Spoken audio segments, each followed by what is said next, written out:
जय श्री कृष्णा दोस्तों, आपका स्वागत है हमारे चैनल सनातन परंपरा में। आज हम सुनेंगे धरती माता की कहानी। एक माँ थी, उसके एक बेटी व एक बेटा, दोनों छोटे छोटे थे।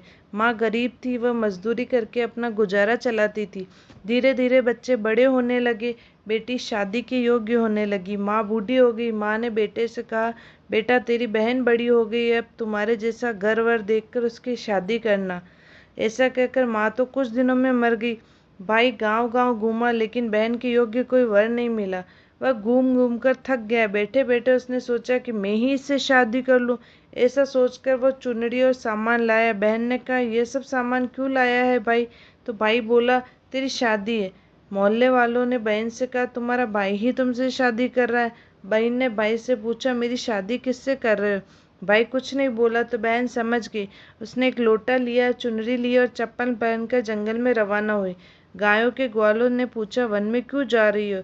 वह कुछ नहीं बोली। वन में जाकर धरती माँ को पुकारने लगी। बोली, हे माँ, तू ही मेरी लाज रखना, नहीं तो अन्याय हो जाएगा। मैं क्या करूँ? मुझे अपनी गोद में ले लो, नहीं तो यहाँ पर मर जाऊंगी। धरती माँ फटी तो बहन ने एक तरफ लोटा, चुनरी, चप्पल रख दिया और वह धरती में जाने लगी।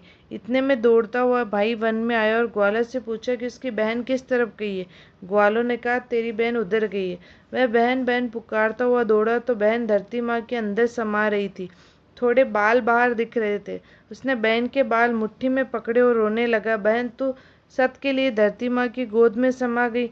मेरी बुद्धि भ्रष्ट हो गई थी। माँ का वजन निभाने के लिए कि मेरा जैसा कोई वर नहीं मिला, इसलिए ऐसा विचार आया। पर धरती माँ ने सत्य के लिए बेटी को अपने में समा लिया। जो बाल बाहर थे वे दो हो गए। इसलिए औरतें कहानी सुनती है और लोटा, चप्पल, चुनरी, एक बर्तन में हरे मूंग, एक लड्डू कुंवारी कन्या को देगी, उसको धरती माता सदा सुखी रखेगी।